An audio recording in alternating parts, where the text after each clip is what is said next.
There's some very big changes happening right now to the US housing market. Based on my own analysis of Realtor.com's latest data, just announced a couple of days ago, they're reporting a big increase of inventory levels, but actually a slower increase compared to the previous week. We're also seeing the slowdown coming from new listings and the share of price reductions as well, which I'll share with you guys here in a little bit. But some very interesting dynamics happening right now to the US housing market. If you guys get any value out of today's video, I hope you guys hit the like button. I greatly appreciate that. Also, please consider subscribing as well. I post frequent housing market updates. I try to do that in the most unbiased manner I can. So hope you guys appreciate that. So please subscribe. Anyways, that is my short pitch. So here is the article from Realtor.com, just posted on June 6th, which was yesterday at the time of filming this video. And just like my previous videos, I did not even read it. Instead, go to realtor.com/research/data, click on weekly inventory. Their data goes back through, I think it's mid-July of 2017. So you guys can really nerd out. Anyways, click on that, which is view US data, and it takes you more or less to this information. I color-coded it, and of course, I'm going to provide my own analysis of their data. So we're going to talk about asking prices, housing inventory, new listings, how fast or how slow houses are selling, and also some interesting trends regarding price reductions on a national level. All these figures here are the year-over-year change figures, but also provide some additional thoughts regarding what I'm seeing right now. Anyways, asking prices were flat last week. This is asking prices on a national level. You list your house for sale. They look at the price this year compared to the same time frame 1 year ago. Overall, looking at asking prices, that's flat year over year. So asking prices have been relatively flat ever since really February this year. Not a lot of movement whatsoever. This is due to, in my personal opinion, due to a significant rise of the number of houses for sale or housing inventory. And of course, due to 7% mortgage rates, which is keeping home sales at a relatively low level. Let's also discuss inventory levels. So active listings up by 35.5% year over year, which of course is a big increase compared to last year, but not as much as compared to the previous week, up by 36.5%. So besides last week, that's the largest year-over-year increase at 35.5%. that we've seen since late April of 2023. There also has been more houses for sale compared to the previous year, now for 30 consecutive weeks, nearly 1 year of increasing inventory levels ever since mid-November last year. This, of course, is good news for home buyers looking to buy a house. You have more options to choose from, which in general tends to limit home price growth. However, the new trend, though, is that the growth rate appears to be slowing down. And also this is due to a limited amount of new listings in the market as well, which I'll share with you guys here in a little bit. So new listings have been increasing by single digits for about a month. This is much different compared to the double-digit gains we saw to start this year. And I'll share that with you guys here in a little bit. Also, inventory has been increasing from more houses being listed for sale. Go figure. Besides the onset of COVID, also inventory has been increasing from more houses being listed for sale. But again, that growth rate has been slowing down. We're also seeing inventory increase as well due to decreasing home buying demand. In other words, when we have fewer home sales, that causes inventory levels to rise as we continue to see more new listings hitting the market. Now, speaking of a relatively low level of home buying demand, besides the onset of COVID, pending home sales, according to my own analysis of NAR's data, is at all-time record lows in April, despite inventory rising to a 3-year high for the month of May. So during that same time frame. So in other words, what this means is that we have, basically all-time record lows for contracts being signed between buyers and sellers, which is quite remarkable given the fact we've been seeing a significant rise of inventory levels. So a lot more houses for sale, yet pending home sales declining to all-time record lows. That is also contributing to the rise of inventory levels. Now, speaking of that, let's have a look at Altos Research.com, because for the past 1 year, we have approximately 168,000 more houses for sale. That's up by 38% from 1 year ago. On top of that, there's approximately 106,000 more houses for sale right now compared to the start of this year. So that represents a 21% growth rate so far this year. Compare that to the same time frame last year, inventory decreased by 7%. In other words, supply was down from January through May last year. Compare that to this year, inventory is rising by 21%. In addition, inventory is also rising much faster compared to pre-COVID levels. It's up by 18% from January to May this year. So year to date so far, according to data from Realtor.com, inventory has increased by 18% versus a 9% gain on average in 2017 through 2019 for January to May. So to summarize here, inventory is not only up by over 30% year over year, but it's also rising much faster compared to pre-COVID levels. Will that change given that new listings are slowing down? Stay tuned and I'll keep you posted regarding that. Despite this rise of inventory though, we're still down by about 36% compared to pre-COVID levels. Let's take a look at AltosResearch.com regarding inventory. Right now we have 605,000 houses for sale. 1 year ago, 437,000. Also at 605,000 right now, this is much higher compared to 2022 and 2021. Yet it's actually still lagging behind 2020, when at that time we had approximately 695,000 houses for sale.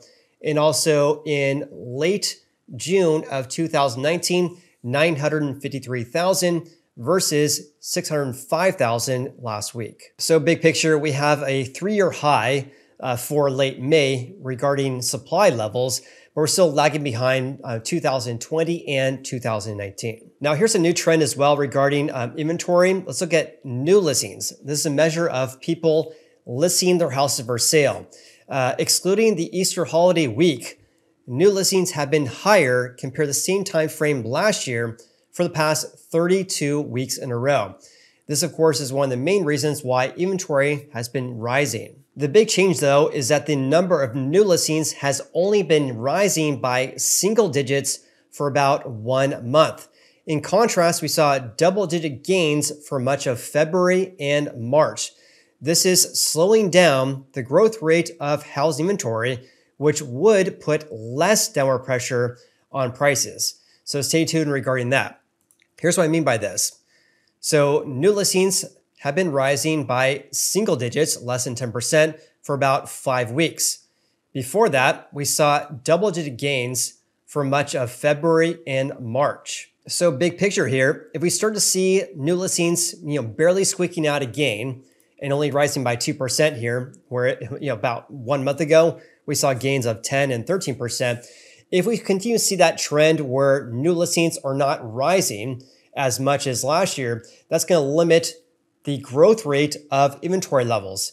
As you can see right here, up by 35.5% this last week compared to the previous week, up by 36.5%. So again, if you guys want to see home prices absolutely tank, decrease to make housing more affordable so you can buy a house, I get that. But based on the data we have today, and also this limited growth rate of new listings, again, that's going to put less downward pressure on home prices if that trend continues. And of course, I'll definitely keep you posted with the latest developments on that. This, of course, would be much different if new listings were absolutely skyrocketing. Just imagine if new listings were rising by 100% for a month or so. That, of course, would cause supply to rise by a great amount as well, which, of course, would put downward pressure on home prices. So we do have a lot of challenges in our housing market, to say the least. We have all-time record highs for home prices. We have housing affordability at very low levels. We have home sales at very low levels as well.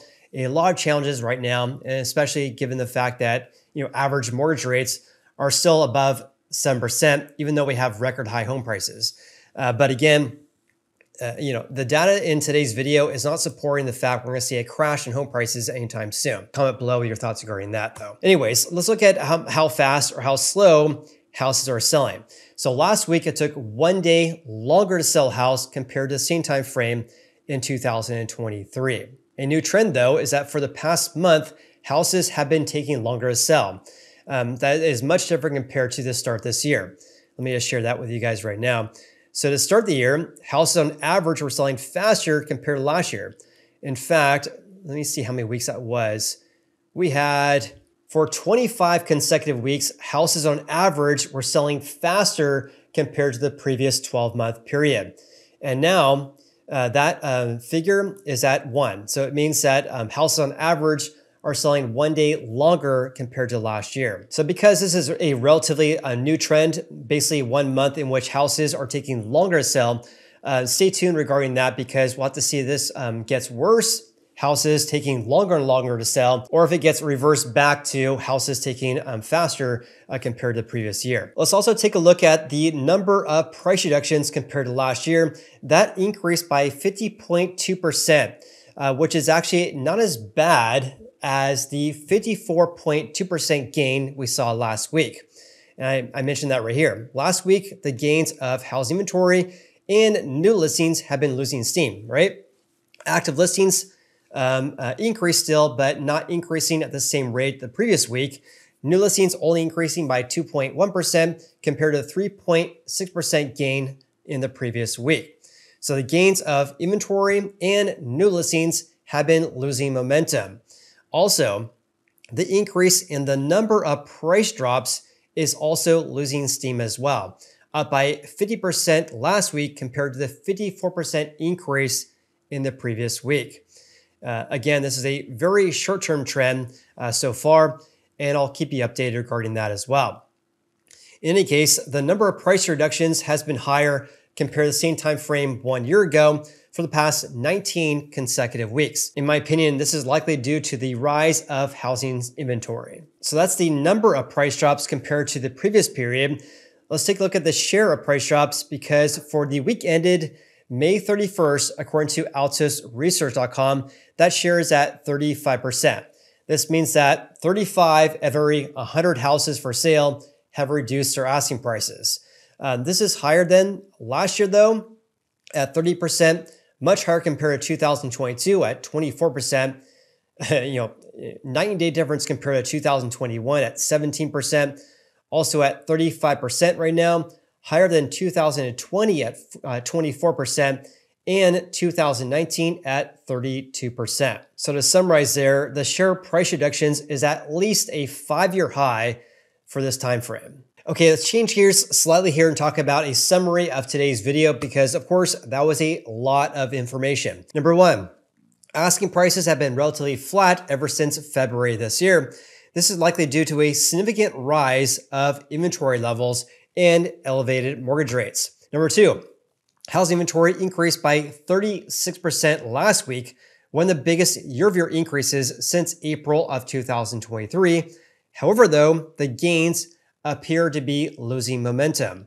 Inventory is still up from a year ago due to a low level of home sales and new listings rising year over year ever since November last year.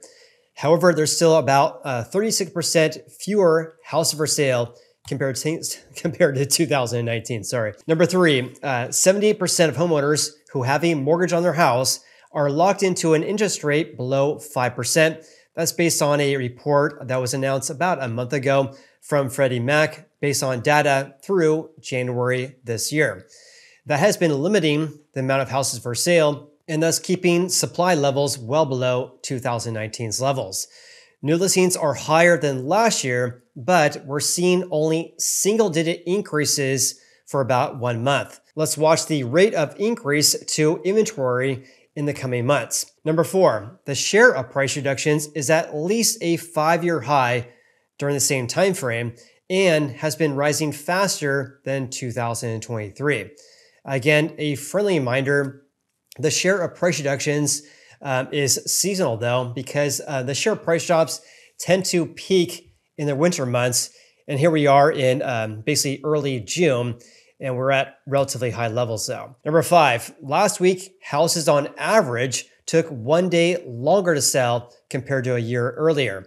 Again, this is a lagging indicator based on a closed home sale. Let's also talk about rates and also a look ahead as well. So average 30-year fixed rates are below October 2023 peak at 8%, but we're still around 7 to 7.2% on average.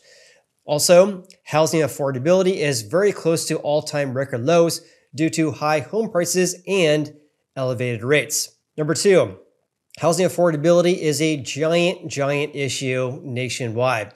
Rates more than doubled and prices are up by about 40% since 2019. Number three, the housing market is ever changing and this year is absolutely no exception.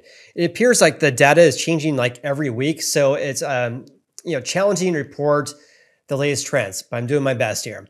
The most recent trends we have regarding application numbers for mortgages to buy houses actually decreased by 13% last week compared to 12 months ago. That's for the week ended May 31st, based on a new report from the MBA just posted a few days ago. Also, NAR, or the National Association of Realtors, reported that pending home sales for existing houses in April fell by 7% year over year and fell to a record low excluding the onset of COVID. What's also quite remarkable regarding that is that their data goes back to the year of 2001. So excluding one single month, which was April of 2020, when we had basically stay-home orders across the United States, we have all-time record lows for contracts being signed between buyers and sellers. So in other words, basically a 23-year low right now. In addition, new home construction sales, which the U.S. Census Bureau defines as a contract signed between a home builder and home buyer. So it's really acting more like a pending home sale and not a closed home sale. In any case, for April, new home sales decreased by 8% year over year. Home builders offering closing cost credits, lower rates, and free builder upgrades did not help increase sales in April. It appears the market is highly rate dependent. So of course, the data coming in is ever changing and real estate is local. Today's video is all about national trends. So what I'm sharing in today's video may not pertain to your neck of the woods. Number four, looking forward for the nation as a whole, asking prices were flat, inventories up significantly, homes are sitting in the market longer compared to last year, and we're seeing a sharp rise in price reductions. All these metrics are pointing to a softening housing market, but last week we saw slower gains for inventory, also slower gains for new listings, and price reductions rising not as fast compared to the previous week. Again, we need more data and a lot could change in the near term. Number five, by far the most important one. I appreciate you guys so much. Please like and subscribe. Also, if you guys want a real estate agent referral, check out my website below, which is realestateteamfinder.com. We'd love to help you guys. With that said, please like and subscribe. I appreciate you and have an awesome day. We'll see you in the next video.